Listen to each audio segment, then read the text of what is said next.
Eid Mubarak, meaning for Muslim-friendly tourism. Today the 2+ million members of the global eTurbo News travel and tourism-friendly family wish to greet all readers celebrating Eid Mubarak. Muslim-friendly tourism refers to travel that adheres to Islamic principles. It has 4 characteristics: Islamic services, Islamic morals in general, halalness, and the prohibition of gambling and alcohol. Sharia tourism is a method of incorporating Islamic traditions into all facets of tourism operations. Muslims are encouraged to travel to see the greatness of Allah's creation, strengthen mental health and spiritual significance, and appreciate Allah's creations. The tourist sector is widely recognized as one of the most critical drivers of economic growth, with halal and Islamic tourism emerging as a new tourism business idea throughout the world. Historically, the adventure to Mecca in Saudi Arabia is regarded as a pilgrimage and umrah.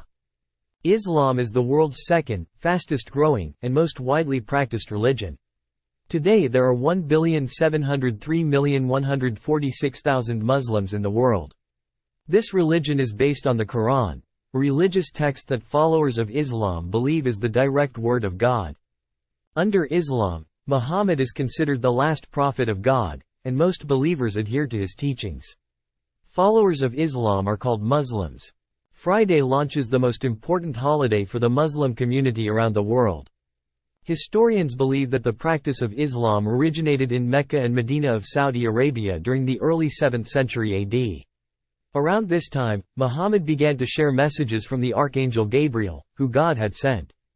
Muhammad preached and spread the message from God to people in and around Mecca. He gained a large following, and some of his followers wrote down the revelations in what today is known as the Quran. Political authorities of the area persecuted Muhammad and his followers. They feared that Muhammad's ideas about racial equality and a world with one God would cause instability among the lower class and slave populations. This persecution forced the new Muslims to migrate to Abyssinia, present-day Ethiopia and Eritrea.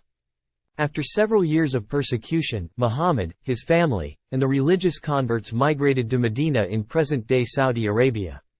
Once in Medina, Muhammad established a political state that adhered to the teachings of Islam. People from several religions came together in this community, called Ummah. After Muhammad's death, the religion split concerning disagreements over the proper successors, and Islam gradually began to spread.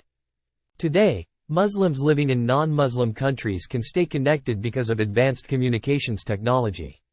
This allows them to feel they belong to a broader Islamic identity throughout the Muslim world. Today, Muslims can be found in nearly every country on earth. Some of these countries, however, have a larger population than others.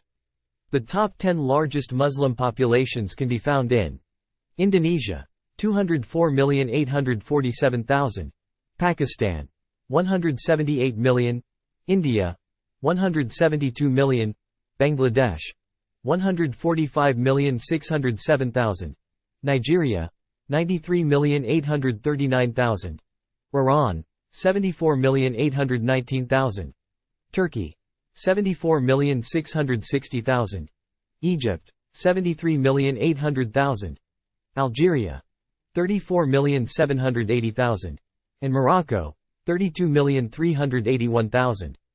Of this list, there are only 2 countries in which Muslims do not make up the majority of the population: India, 14.6%, and Nigeria, 47.9%. An Islamic state is a country that uses Sharia law as the framework for designing and implementing government, laws, and social norms. This idea comes from the previously mentioned caliphates, which were areas ruled by religious leaders believed to be successors of Muhammad. Today, an Islamic state may include modern political practices, and many include both a parliament and a president. Even the constitution in these countries is based on Islamic law. The major Islamic countries are Iran, Pakistan, Saudi Arabia, Afghanistan, Mauritania, and Yemen. What is Eid, and when is Eid in 2023? The festive Muslim holiday comes twice a year, though each Eid is different and has its unique history. Eid translates to festival, or feast, in Arabic. Eid marks the end of a fast or fasting period in Islam. Eid is celebrated twice a year. The first Eid celebration is Eid al-Fitr, which lasts 3 days. The second Eid is Eid al-Adha, which spans 4 days. Eid al-Fitr, the feast of breaking the fast, marks the end of Ramadan, a month-long fast for Muslims. Eid al-Adha, translated to Feast of the Sacrifice, celebrates the end of Muslims' annual pilgrimage to Mecca, also called the Hajj. In North America, Eid al-Fitr begins the evening of Friday, April 21, 2023, and ends the evening of Saturday, April 22, 2023. Eid al-Adha begins on June 28 and ends on June 29, 2023. In 2023, Ramadan runs from the evening of Wednesday, March 22, through the evening of Friday, April 21. Ramadan is a month to focus on prayer and fasting, one of Islam's 5 pillars. Muslims fast from dawn to dusk every day during Ramadan by abstaining from eating, drinking, or smoking.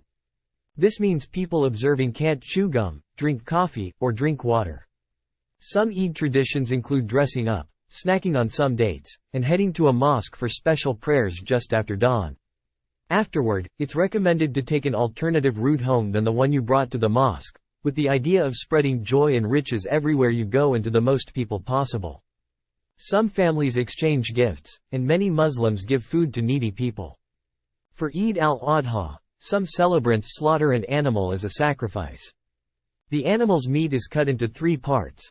One for family, another for friends and extended relatives, and a third for the poor. However, not all families participate in the meat tradition, and many donate to charity or use other means to help those less fortunate. In the Quran, the Prophet Muhammad got his first revelation during Ramadan. Eid al-Fitr is believed to have originated when Muhammad arrived in Medina from Mecca and witnessed people celebrating with feasts on 2 specific days. Eid al-Adha, it is believed, honors God's intervention with a ram when Ibrahim almost sacrificed his son Ismail. If it sounds familiar, it's because the Old Testament of the Bible has a similar story about Abraham and his son, Isaac.